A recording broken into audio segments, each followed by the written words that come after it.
Aqui no Congresso Nacional, e a gente vai estar falando aqui, como sempre, toda terça-feira sobre temas importantes que impactam sobre a sua vida. Vamos falar agora nesse primeiro bloco sobre o tabelamento de frete e também sobre a subcomissão agroambiental. Vou começar falando aqui com o deputado Arnaldo Jardim, que vai nos falar aqui como é que está essa questão do tabelamento do frete, que é tão importante, já que nós tivemos aí mudança, teve uma tabela, no final não deu certo, aí mudou para outra tabela, e isso tudo está impactando muito na questão do frete. Como é que fica toda essa questão, deputado? Nós vamos avançar, o produtor vai estar pagando essa conta, preocupado, mas qual que é realmente as grandes discussões?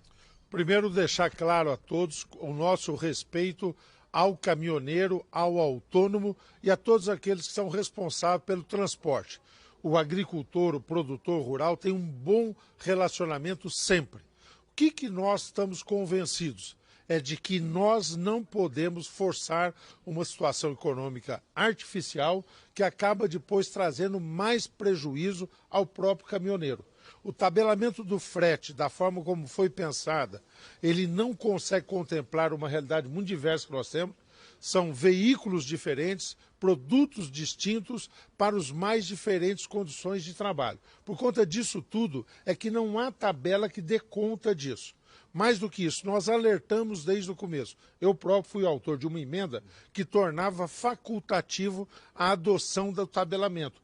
Criava o tabelamento como uma referência para as negociações. Alertavam para que haveria compras de caminhões. Isso aconteceu.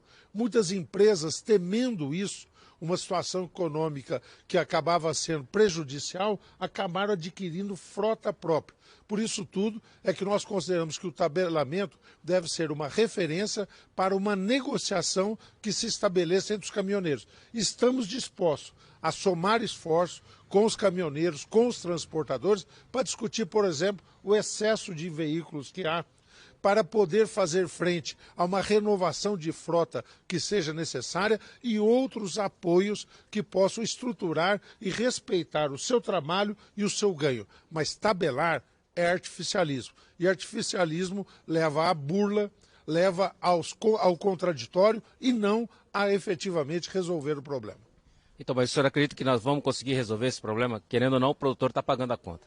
Sim. Nós vamos porque não há condições do tabelamento ser mantido, ele deve ser uma referência e nós estaremos juntos para discutir outras formas de apoio aos caminhoneiros. Mas tabelar o frete é resolver tirando o sofá da sala, como a gente disse. Tá certo. Obrigado, deputado. Vamos falar agora com o deputado aqui, Zé Silva. Oh, Zé Vitor, desculpa, Zé Silva, são todos no mesmo estado, né? Então tá tudo certo. Dois amigos. Vamos falar aqui sobre a questão da subcomissão agroambiental. Uma das preocupações muito é essa imagem, né, deputado, que está acontecendo com o produtor. De uma certa forma, mesmo quem desmata legalmente, muitas vezes é colocado no mesmo bolo. O que essa subcomissão ela vai estar tratando assim de forma específica para a gente realmente melhorar tudo, ter bastante segurança alimentar, mas também melhorar essa imagem do produtor? Exatamente. Nós temos alguns pontos que são convergentes, nossa essência é a mesma, e tem pontos que o diálogo acontece de forma muito tranquila. O desmatamento ilegal é um deles. Nenhum de nós, nem produtor rural, nem ONGs, nem governo, nem a ministra da Agricultura, ninguém é favorável ao desmatamento ilegal. Então é importante que a gente encontre ferramentas para inibir essa prática. Outros temas são importantes para serem debatidos na subcomissão agroambiental, que é ligada à Comissão de Meio Ambiente. A integração lavoura, pecuária e floresta, a agricultura de baixo carbono, todas essas políticas de bioeconomia, enfim, tem a boa gestão dos recursos hídricos, há inúmeros exemplos, inúmeras práticas que hoje a gente já realiza no campo que estão escondidas, estão acobertadas e por vezes passa aquele sinal de que aquela impressão de que o campo tem sido um vilão e na verdade não é bem essa a verdade. Então a ideia é deixar as claras as boas práticas que nós temos feito no campo e também permitir que haja ali uma interação com todos esses que pretendem conservar o meio ambiente, como o produtor rural pretende, e criar ali uma grande agenda positiva a favor do agro. Agora, tem como criar incentivos, por exemplo, porque muitas vezes o grande problema é que o produtor, para ser quanto mais sustentável for, existe um maior custo. Na verdade, você fazer uma boa agricultura tem um custo maior. E para isso precisa também ter políticas públicas de incentivo. Isso está sendo estudado também?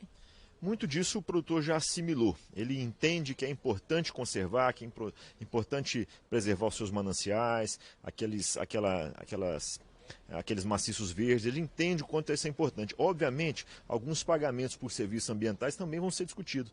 Nós temos avançado muito nessa pauta, é importante saber aquilo que merece ser e deve ser precificado ou monetizado e encontrar também a forma de pagar isso, de onde vai vir esse dinheiro. Mas é extremamente válido estimular a preservação e, claro, recompensar aqueles que fazem isso sem dúvida nenhuma, um dos pontos que está na nossa pauta de debate. Ou seja, melhorar a imagem do produtor também e da produção brasileira, seria isso, né? É mostrar a verdade do campo, é isso que nós queremos fazer, mostrar a verdade. Obviamente tem pontos a serem melhorados, mas há muitas boas práticas sendo aí praticadas, né, no campo, e é isso que a gente precisa deixar claro para todo mundo.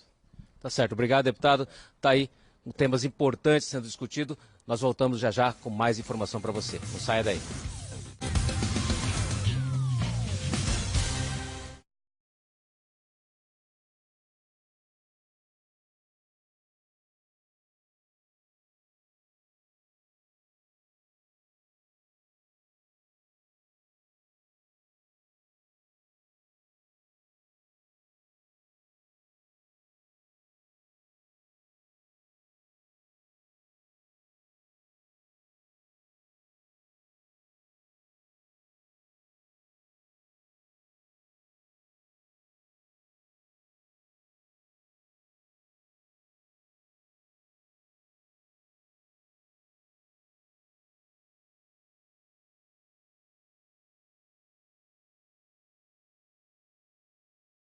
No Congresso Nacional, deputados e senadores voltam a trabalhar temas como o tabelamento de fretes, temas como o CAR é muito importante. Para falar sobre isso, está aqui o deputado Zé Mário, né, que é aqui de Goiás. Deputado, como é que fica essa questão aí do CAR? A questão da obrigatoriedade. Para começar, é importante se falar que agora para você fazer o ITR, você precisa colocar o CAR. Ou seja, então todo produtor tem que fazer o ITR todo ano. Então, teoricamente, o CAR é obrigatório, tem que fazer ou não, né? É bom a gente relembrar que a 867 se exauriu, ela caducou, e ali tratava desse assunto do CAR. E com isso houve a edição da medida provisória 884, que trata exclusivamente do CAR, né, e também do PRA. E com isso a 884, a MP 884, ela deixa a possibilidade do CAR ficar em aberto para sempre. E isso é muito importante, por quê? À medida em que você divide uma propriedade, à medida em que você vende parte da propriedade, você precisa readequar o CAR. Então, essa medida provisória, ela prevê exatamente isso. Além da possibilidade de que o produtor possa aderir ao PRA, que é o Plano de Recuperação Ambiental. Sem o CAR, não há possibilidade do PRA. E sem o PRA, você fica totalmente na ilegalidade. É uma medida provisória extremamente importante, ela está sendo discutida, já instalamos a comissão da medida provisória. Agora nós vamos aprovar o plano de trabalho e, se Deus quiser, aí num curto espaço de tempo, nós temos aprovado essa medida provisória tão importante para o setor produtivo rural do nosso país. Agora, qual é o grande impacto na questão do CAR? O produtor vai ter que estar renovando ou, no caso dessa mudança, ele fica permanente? Você só vai mudar caso realmente você tenha um desmembramento, se você vender a propriedade ou se você fizer alguma mudança? E também outra coisa é a questão do licenciamento ambiental. Ele, por exemplo, o produtor fez o CAR, não precisa mais fazer licenciamento? Olha, o CAR, ele é obrigatório. Muitos produtores não conseguiram realizar a tempo, né? E com isso também eles estão na ilegalidade. Além do que, se o produtor ele vende uma propriedade, parte dela, ou ele divide essa propriedade aos seus herdeiros, você precisa readequar o CAR conforme as novas divisas dessa propriedade. Então, o CAR, ele é necessário que ele fique em aberto. Mas mais que isso, também possibilitando ao PRA. E em relação à questão da nova lei de licenciamento, existe um dispositivo lá, é claro, ainda está em discussão de que o produtor que esteja com o CAR em dia, ele já está licenciado para que ele possa estar ali cultivando. Não quer dizer de desmatamento ou de estar extraindo material vegetativo natural, mas sim o licenciamento para que ele possa praticar silvicultura, agricultura. Então, há um dispositivo já previsto na nova lei de licenciamento, que deve ir a plenário ainda esse ano, de que quem está com o CAR em dia, ele está automaticamente licenciado para exercer a sua atividade agro-silvo-pastoril. Tá certo. Então, obrigado, deputado. Falando aqui da importância do CAR que é importante. Vou falar agora com o deputado Zé Silva, tá? Se você me permite aqui. Deputado, vamos falar aqui de temas importantes. Queria que o senhor desse um recado para nós aqui sobre essas questões do Congresso. Qual que é o tema importante que vai estar acontecendo? Bom, é importante nós tirarmos da pauta projetos importantes para a agricultura brasileira. Tem a questão dos pesticidas. O Brasil precisa colocar na atualidade, já que moléculas mais modernas, elas são muito mais seletivas, porque a pesquisa evolui cada vez mais.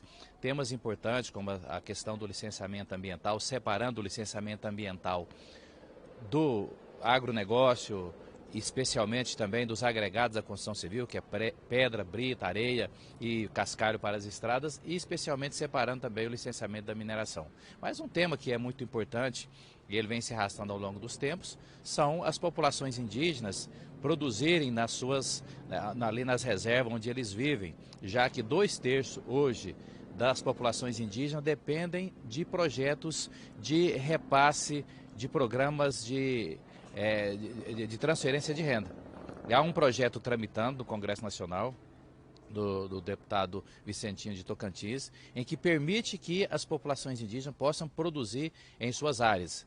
É um projeto importante e isso não significa que eles terão que abrir ali, desmatar, aumentar as áreas de produção de lavouras em larga escala. Podem ter produções sustentáveis ali com a própria floresta, são as produções em que as tecnologias e inovações permitem, né, que são os sistemas agroflorestais, mas é importante que a legislação brasileira dê segurança jurídica para aquela população indígena que desejam e faz a opção. Nós não podemos decidir de Brasília o que as pessoas e como eles têm que fazer a sua vivência, o seu habitat natural das populações indígenas. Então é importante que eles tenham liberdade de escolher. Se quiserem produzir, a Embrapa, as instituições estaduais, desenvolver tecnologia que sejam sustentáveis, como por exemplo os frutos do cerrado, ali as vegetações, os frutos que existem nas florestas onde onde vivem as populações indígenas, têm a oportunidade de ter ali uma assistência técnica extrativista, preparada, com técnicos com perfil. Tá certo, tá aí, tema importante que é a questão indígena, que é importante que o índio possa ter dignidade nesse país também. Muito obrigado, até o próximo programa.